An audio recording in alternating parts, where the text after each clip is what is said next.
Coucou tout le monde, j'espère que vous allez bien. Donc je vous retrouve dans une nouvelle vidéo qui sera un peu particulière puisque ce sera une vidéo sur la façon dont j'organise mes chroniques.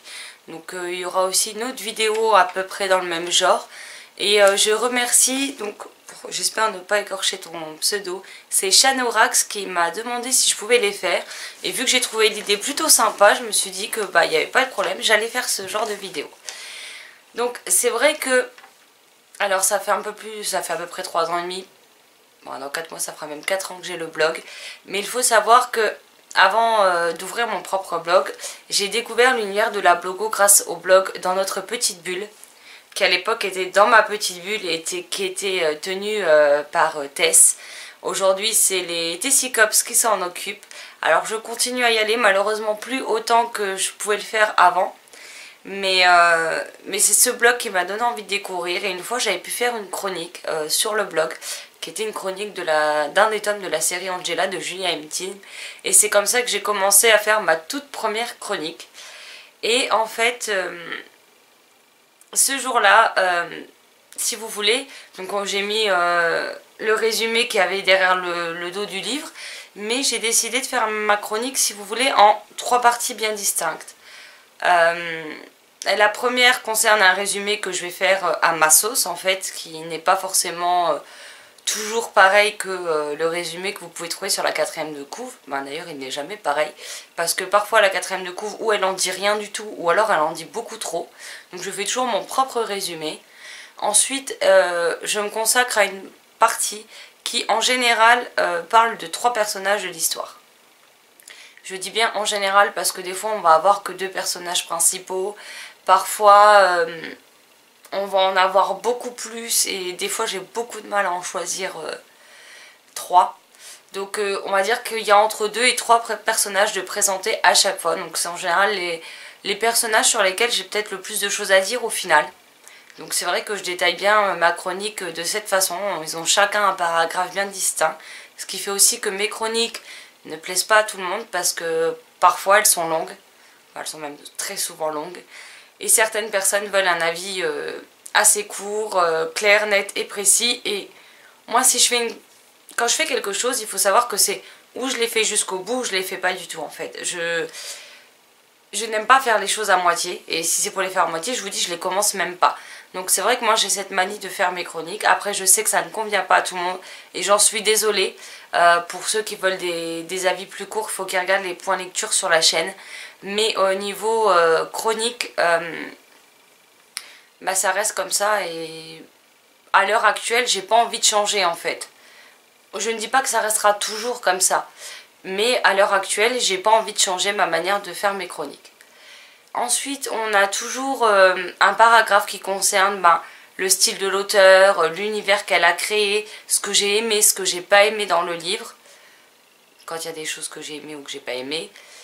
Je conclue toujours ma chronique par une phrase qui commence par « en résumé » et qui relate les points importants que j'ai soulevés pendant ma lecture. Donc on va parler vite fait, je vais dire 2-3 mots sur les personnages, sur l'univers, sur la plume, sur ce que j'ai aimé ou pas aimé. C'est vraiment une phrase qui tient en 3-4 lignes sur le blog, allez 5 maximum, et dans lequel je donne un avis beaucoup plus concentré sur ce que j'ai pu détailler dans ma chronique au-dessus quoi.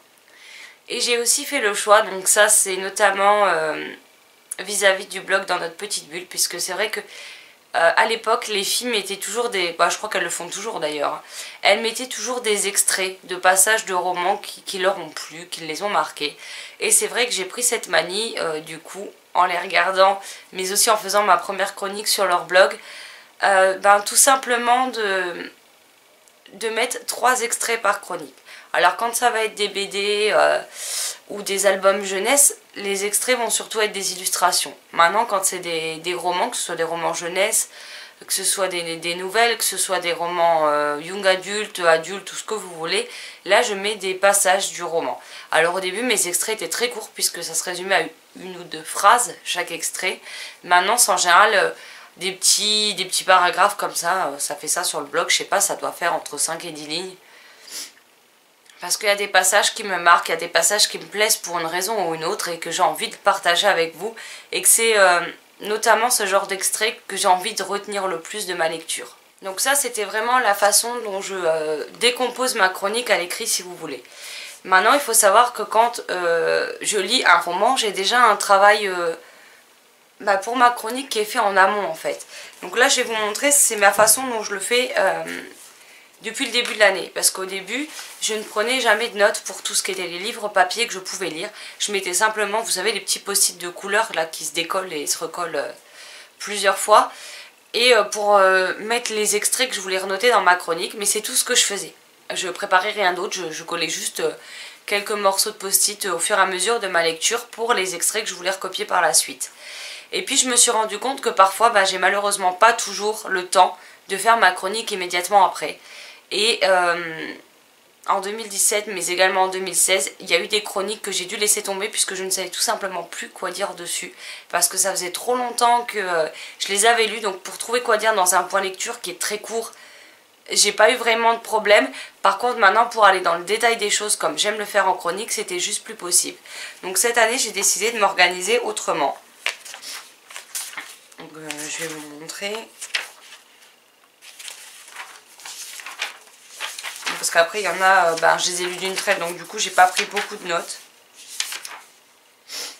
Là je vais vous montrer celle de la chronique qui sera postée le jour où je vous filme cette vidéo. Donc il s'agit de Semblable.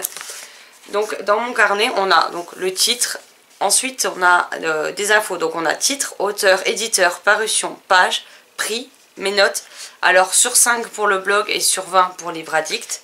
Donc là j'ai pas mis les notes encore. Le genre, si c'est un SP je le notifie comme ça. Ensuite je mets mes dates de lecture, donc quand est-ce que je l'ai commencé, quand est-ce que je l'ai fini. Le résumé, bon là par contre le résumé était très long, mais d'habitude ça tient sur la page là uniquement. Mais là c'est vraiment très long, donc il m'a pris 2 pages. Ensuite j'ai une page personnage, donc là je note les informations importantes qui caractérisent chaque personnage. Parfois les liens qu'ils peuvent avoir, ce que j'ai envie de noter et de prendre note sur eux pour m'aider pour ma chronique. Ensuite on a j'aime ou j'aime pas. Donc là vous voyez qu'il n'y a que 2 choses. Donc en fait dans la marge je mets plus ou moins. Comme ça liste, parce que le titre c'est j'aime ou j'aime pas. Et que je sais jamais à l'avance s'il y aura plus de positif ou de négatif. Donc je mets un plus ou un moins dans la marge à côté. Comme ça je sais quels sont mes points positifs, mes points négatifs. Donc là j'en ai pas relevé beaucoup tout simplement parce que j'ai gobé le livre en 2 soirées. Et que je me suis pas arrêtée pour prendre des notes. J'étais tellement à fond dans l'histoire et que je voulais avancer que j'ai pas pris plus de notes. Et ensuite on a en général une double page qui est pour les extraits que je note. Donc normalement je vous dis, c'est ce que je disais, normalement je prends 3 extraits, là on en a 4. Tout simplement parce que les 4 m'ont plu et que j'arrive pas à faire un choix. Donc je les ai notés, je me suis dit au pire si j'arrive à en choisir que 3 pour ma chronique écrite ce sera parfait. Maintenant si j'y arrive pas, tant pis, exceptionnellement il y en aura 4. Voilà.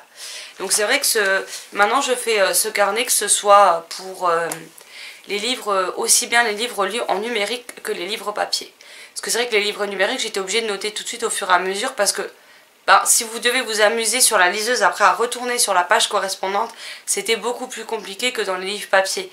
Et si par exemple il y avait des caractéristiques principales dans un livre papier que je voulais garder, je mettais d'une couleur des post-it pour les extraits et d'une autre couleur les pages où on avait un peu le comportement des personnages pour m'aider à rédiger les chroniques derrière.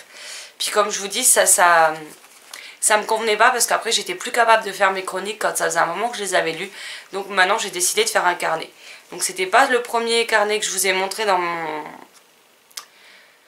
ma vidéo organisation livresque avec mes carnets, tout simplement parce que le carnet, je sais pas ce qui se passe, en fait j'ai toutes les feuilles qui se détachent. Et vu que je prends aussi ma liseuse ou mon livre papier et mon carnet au travail pour quand je lis sur ma pause repas, le midi, je lis jamais longtemps, des fois c'est que 10-15 minutes, mais ça me permet des fois d'avancer. Et que j'avais les feuillets c'était les feuilles complets qui partaient, et je me suis dit, un de ces 4, je vais perdre les notes que je prends, et puis j'ai pas envie que les gens tombent sur mes notes déjà pour commencer, et puis après si je les perds ça m'aura pas plus avancé. Donc du coup j'ai changé, j'ai pris celui-ci tout simplement parce que alors, voilà, là je sais pas si vous allez le voir à la caméra, mais en fait ils sont pas faits pareil. Celui-là il est carrément cousu avec la couverture, tandis que les autres, les feuilles sont cousus entre eux, mais pas avec la couverture. Et du coup, c'est ça qui a fait que le carnet, malheureusement, tous barré. Donc j'en ai pris un autre. Donc là j'ai déjà préparé pour ma prochaine lecture qui sera Léo, mon secret est une chance, publié chez Rajo. Donc j'ai déjà préparé mes titres de page.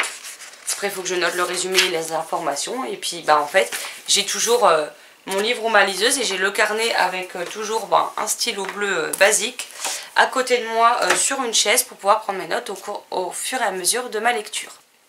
Donc cette méthodologie pour organiser mes chroniques à venir ont l'air de plutôt bien fonctionner puisqu'à l'heure actuelle je n'ai pas eu de mal à rédiger une seule des chroniques que je vous ai postées sur le blog depuis le début de l'année.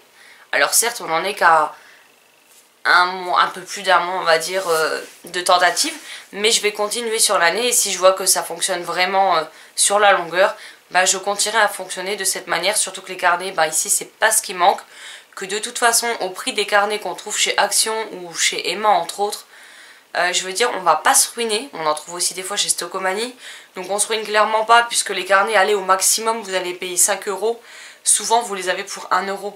Là moi je sais que ceux-là par exemple j'avais acheté un lot de 3, ils étaient à 3 € de base et je les ai eu à moins 50, donc j'ai payé 1,50 € les 3. C'est largement rentable, puis même s'ils sont vite terminés c'est pas bien grave quoi.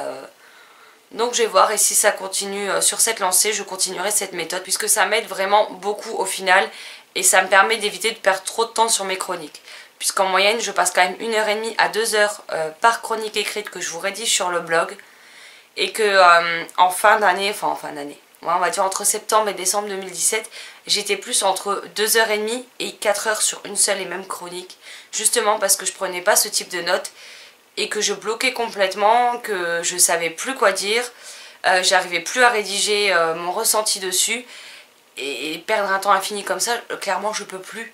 En plus depuis que je reprends le travail, c'est juste impossible de passer autant de temps, déjà 1h30, c'est énorme pour moi puisque j'ai beaucoup moins de temps qu'avant, je fais quand même 35 heures semaine maintenant avec 45 minutes de trajet aller, 45 minutes de trajet retour tous les soirs. Donc je fais 7 heures de boulot, j'ai une pause d'1 heure par jour de repas, donc ça fait 8 heures. Vous ajoutez encore 1h30 de route par jour, ça me fait du 9h30. Vous comptez, après il faut encore manger, préparer à manger, il faut faire les tâches ménagères. Faut prendre notre douche, faut quand même dormir, si on veut passer un peu de temps à lire ou alors à regarder la télé, les journées passent, s'enchaînent et vous voyez pas le temps vous file entre les mains, vous avez le temps de rien. Donc c'est vrai que j'aurais bien aimé essayer de passer plus dans les 3/4 d'heure, 1 heure par chronique, mais ça par contre j'ai encore pas trouvé la méthode idéale. Donc pour l'instant si déjà j'arrive à me cantonner à 1h30 à peu près, ce sera déjà pas mal. Chano, j'espère que cette vidéo sera dans l'optique de ce que tu avais imaginé, que tu auras les réponses à tes questions. Maintenant, si tu en as d'autres, ou que quiconque a d'autres questions vis-à-vis de ça, n'hésitez pas à me les poser en commentaire, je me ferai un plaisir de vous répondre. J'espère que cette vidéo un peu particulière du coup vous aura plu. Et si vous avez d'autres suggestions de vidéos que vous aimeriez voir, n'hésitez pas, j'étudierai toutes vos propositions et je verrai comment les mettre en place de la meilleure façon qui soit et le plus rapidement possible. Sur ce, je vous souhaite une excellente journée, de très belles lectures et je vous dis à très vite dans une prochaine vidéo. Bye bye.